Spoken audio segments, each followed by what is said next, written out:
Mindosisero, lahat usisahin, lahat bubusisihin. Mindosisero, ano pa ang hinihintay nyo? Mag-subscribe na! System. Ngayon, ang kahilingan ko sa DBM, Mr. Secretary, ay bumisita sa Bucor. Ang hirap po sa DBM, ito, sasabihin ko na, yung DBM, nag-decide ng budget, hindi naman alam ang nangyayari. I would like to call on the DBM right now, to go to the ground and visit Bucor, for example, because that's a very important problem. Thing is this, sinasabi po kanina ni Congressman Tulfo, yung human rights problem doon, kaya binapayagan silang umorder ng pagkain. Ang human rights dito, yung congestion ng kulungan. O bilang chairman ng Committee on Human Rights, that is a clear violation. And I would think that the DBM is involved in that violation. Kaya tatawa ko yung DBM. Pumunta kayo sa Bucor para makita ninyo ang congestion ng mga kulungan natin. And Mr. Chair, ako gusto kong i-declare dito that we immediately in the budget hearing talk about the budget of Bucor, and we ought to increase the budget so that finally we could be able to solve many of the problems going on now in the prison house. Coast Guard, sir, yung aso ho ninyo, pagkatapos umaamoy yung damit sa bubungan, sinundan niyo yung aso niyo papunta doon sa septic tank. Is that correct?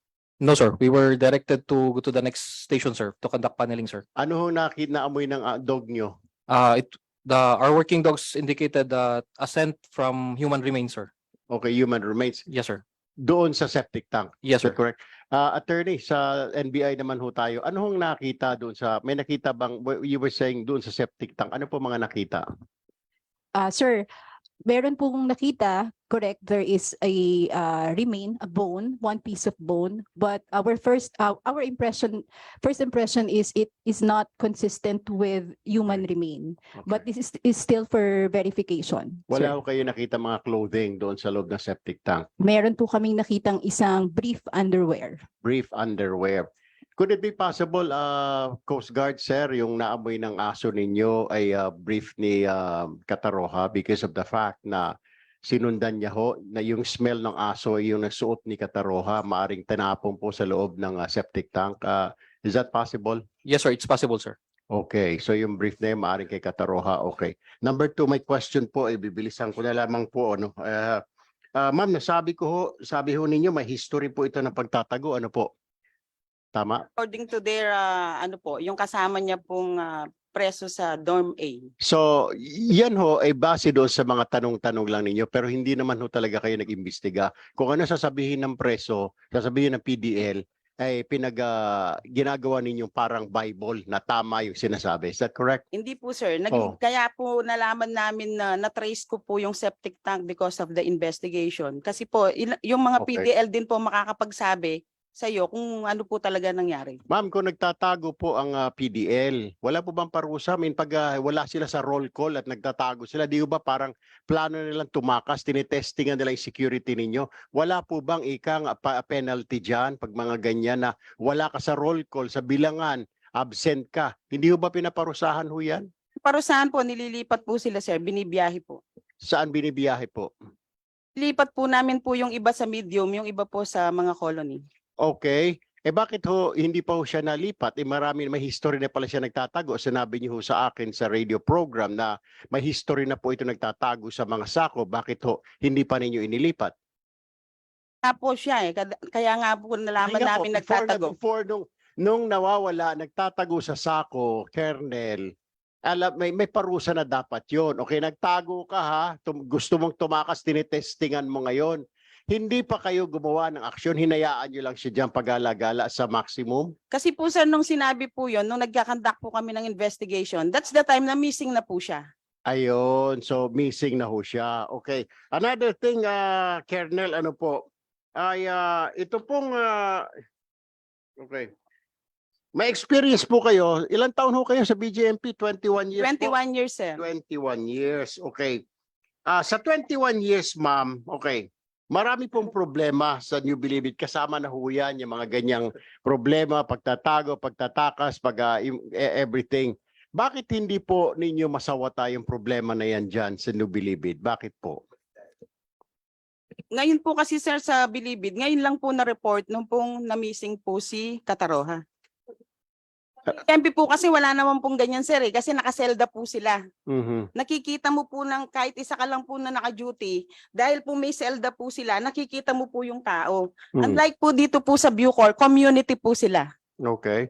My next question is, sino na po nagpapatakbo ng New Bilibid, ma'am? Kayo pa rin ba o ang mga gang na po, ang mga Sputnik, BCJ? Yung Kami totoo, po. yung totoo. Kami po sir. Kayo. Kung kayo ho ang nagpapatakbo, bakit po may mga pwede pong kontrabando sa loob? Why is that?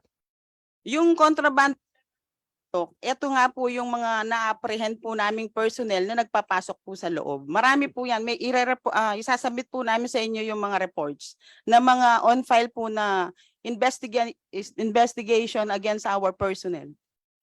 Paulit-ulit na lamang po eh. Wala ho bang ang ginagawa niya pag may nahuling ganon, greyhound kaagad, inspeksyon, pero wala po ba kayong long-term solution ni General Katapang ho dyan sa problema sa kontrabando? Ito nga po sir yung yung pong ininitiate namin pong pagbabago when it comes to contraband kasi inabutan na nga po namin ng problema. So kailangan po ng solusyon. Ito po yung paglalagay natin ng K9 dogs sa lahat po ng entry ng mga compound. Okay. One last thing. Narinig niyo na ba yung kasabihang, you do the crime, you do the time? Naintindihan niyo po yun, no? Gumawa ka ng krimen, pagdusahan mo. Tama po. Yes sir. Okay. Ngayon po, ma'am, kaya nga natanong po si Secretary, siguro mas magandang ikaw ang sumagot ho nito. Yung NBP po ba, kulungan pa rin ba ang tingin ho ninyo o ito reformatory o ito ay resort, Kernel? Dahil po sa paggawa po ng batas ng 10575 from Bureau of Prison po naging Bureau of Corrections. Kaya in the word itself, it's correction. Kino-correct po natin itong mga preso na dinadala rito kasi considered po silang sick. Sick. Okay. My question, ma'am, is yung binibigay ho ninyo, inamin na po ni General Katapang na pwede pong mag-order online ng pagkain, Jollibee, McDonald's, ang mga PDL, meron pong Wi-Fi. Tumayo lang daw ho sa labas ng maximum paglakad mo ito, Wi-Fi ng BCJ. Lakad ka pa ng Elementro, Wi-Fi ng Sputnik, free Wi-Fi. At saka yung visitation rights po ngayon, hindi na po 12 hours, kundi po 1 week na ho. Okay. Ang tanong ko, nasa kuan ho ba ito? Guidelines? Nasa manual po ba ng Bureau of Prison?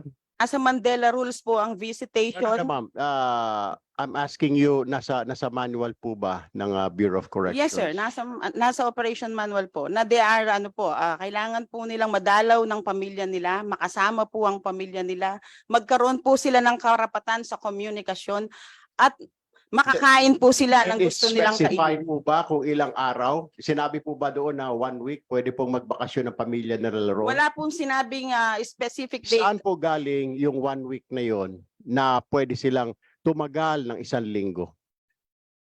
Mga PDL natin at prerogative po ng direktor yan kung i-grant po niya o Bakit po hindi. pinagbigyan na 1 week po?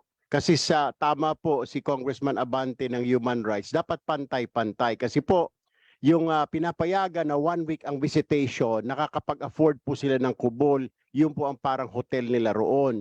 Yung mga walang pera, hindi maka-afford ng kubol, therefore hindi po madalaw ng 1 week ng pamilya. So there's disparity.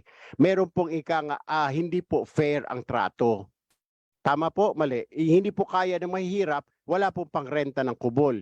Hindi po sir, pantay-pantay po yung Paano naging visitation. pantay-pantay? Paliwanag po sa akin. Meron po records po tayo ng mga visiting person po. May Saan po, data. sige po, saan po tumitigil ang pamilya, ang misis, ang girlfriend nung PDL ng 1 linggo? Saan po? Huwag mo sabihin kasama niya ibang PDL sa selda. Di po ba nag-i-stay sila sa kubol? po nag-i-stay ng 1 week po yung mga dalaw po ng ano, yung pong malalayo lang po nag-i-stay in. Kaya po makikita nyo po sa records ng visitation, makikita nyo po doon na 19,000 po ang preso natin pero nasa 1,000 plus lang po ang nakakadalaw. And we have 4,000 po na PDL na wala pong dalaw. Mr. Chair, I would suggest na kailangan ho siguro natin to revisit this, yung sinasabi lang manual na hiningi po ni Congressman Abante at saka Congressman Ako para makita po natin yung sinasabi po ng opisyal na ito. Kasi para pong hindi na ho tama, kaya natanong ko rin, kasi itong Bureau of Prisons parang sobra naman hong napakadami na pong privileges. At narinig nyo naman, kayo nagsabi kanina, mukhang ang nagpapatakbo ng NBP ay mga drug lord ho dahil sabi rin Jel Katapang sa isang pronouncement sa newscast, mga PDL na mga foreigner, Chinese, Korean, ayaw kumain ng ulam ng New Bilibid yata dahil siguro tuyo, galunggong o munggo, gusto mag-order ng mga noodles, so gusto ng hamburger, human rights din daw ho yun. So kung ganun ho, sir, mas maganda ho yata ang buhay sa loob kaysa ho sa labas. Ano ho?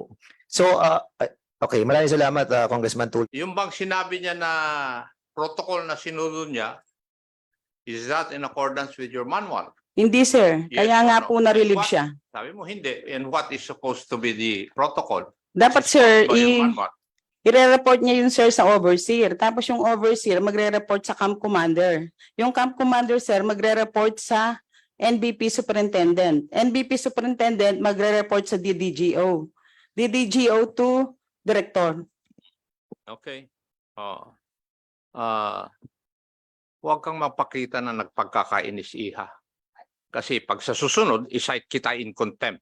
Sir, ganito po talaga ang boses ko. Hindi. Hindi yung boses mo ang sinasabi ko. Apology sir sa boses ko. Ganito po talaga ako. Hindi nga yung boses mo ang sinasabi ko. Makinig ka. Mr. Chair, I agree with you wholeheartedly. Yeah, I know. Naramdaman ko din. Ako, matagal na ako sa pulis at saka sa military. Kung ganyan ang question mo, kung parehas tayo na sa military at akong superintendent o nakakataas sa'yo, may tama ka na sa akin. To tell you the truth. May we remind all the resource speakers to answer with decorum, no? And refrain from Kung naiinis ka sa pagsagot sa akin, huwag mo ipakita sa action. Hindi po sir, my apology sir. You're obligated to answer questions from any representative of this house. Nalaman ko na naging tube staff ka pala. I'm just curious, why did you accept this position when it is even lower than being the tube staff? Una-una po, on the 11th hour, tinawagan ako ni Secretary Rimulya. Sabi niya, June, ikaw muna mag-upo doon sa Bucor kasi preventive suspension si DG Bantag. Forgive me for may instruction kasi wag na i-mention si DG Bantag eh. So ako po nag-take over. Alam niyo naman po ako hindi ako ma-atras sa challenge eh. I think this is a challenge. I think I'm still good for the service of the country. Kasi sabi ni Secretary noon, June, tulungan mo ako. Problema kung mga agency dito, marami. LRA, NBI, Immigration, Bucor. Sabi ko, pwede ka ba sa NBI? Sabi ko, Secretary, hindi po ako abogado. Pwede ka sa Immigration? Pwede po, may konting intelligence ako. And then after sa Bucor, pwede rin po ako kasi marunong naman ako magbantay ng gwardiya o nag-playboy naman po ako para and then finally, sabi niya, hindi, gusto ko doon ka sa Bucor. No? Sabi niya, willing ka bang maging deputy lang ni Bantag? Sabi ko, walang problema yan. I'm willing to serve in any position basta makatulong sa iyo. So when he asked me to do this, I gladly accept. I want the challenge. No? Ito challenge talaga sa atin. Hindi lang sa akin, pero sa lipunan natin. No, General, right now that you have known the problems in Bucor, would you like to continue on and finish this to the hill? Kayang-kaya po natin ito. Kayang-kaya niyo yan, ha? Pagtulong-tulungan po natin with your Oo. help. Opo. Under oath po kayo. Opo. So, ibig sabihin, kayang-kaya niyo tapusin to. Give me the Therefore, trust and confidence and I will Mr. do it, Chair, Mr. Chair. this Your Honor. committee then should assume that Director General Katapang said that he will not only continue to become the Bucor chief, but he is going to finish all of the problems here, and that is his promise to the committee. I would like to perhaps warn our resource speakers, particularly the Bucor, that we shall be continuing this investigation until we are able to expose not only the missing PDL, but to expose the ongoing corruption right now being done at the Bucor. Because there are a lot of questions that are not properly answered. So I would like to exhort our Bucor friends, particularly General Katapang, who I would even think that he does not even know everything that is going on at the Bucor. Of course, bago ka pa lang, Katapang, no? Pero palagay ko, marami kang ma-unearth yan. Parang Pandora's box yan. Oo. Kaya I would like to say, Mr. Chair, that we should continue this investigation until we are able to find out even the corruption being done at the Bucor. Thank you very much. Mr. Thank you Chair. so much.